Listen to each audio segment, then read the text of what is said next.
Arvind કેજરીવાલને ઈડીનું 8મું summons. Liquor policy કેસમાં આજ સુધી હાજર નથી થયા. 7 સમન્સ પાઠવવા છતાં પણ કેજરીવાલ હાજર ન થતા ઈડીએ કોર્ટનો સહારો લીધો. કેજરીવાલે કહ્યું કે આ મામલે કોર્ટના આદેશ બાદ જ તેઓ ઈડી સમક્ષ હાજર થશે. ભાજપની મોટી જાહેરાત. નિર્મલા સીતારમણ અને જયશંકર લડશે લોકસભા ચૂંટણી. કેડિલાના સીએમડી રાજીવ મોદી કેસમાં નવો વળાંક. ફરિયાદી બલ્ગેરિયન યુવતી અચાનક જ હાજર થઈ.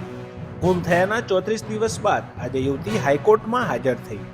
ફરિયાદ નોંધાવનાર યુવતી 24 જાન્યુઆરીથી હતી ગાયબ. કેએસવી ગાંધીનગર સંચાલિત પત્રકારત્વ વિભાગના વિદ્યાર્થીઓનો પ્રિન્ટ મીડિયા અને ઇલેક્ટ્રિક મીડિયા હાઉસ તથા રેડિયો કેન્દ્ર ખાતે પ્રવાસ યોજાયો. ગઝલ સમ્રાટ પંકજ ઉદાસને રાજકીય સન્માન સાથે અંતિમ વિદાય આપવામાં આવી. બોલિવૂડ સેલેબ્સે આપી શ્રદ્ધાંજલિ.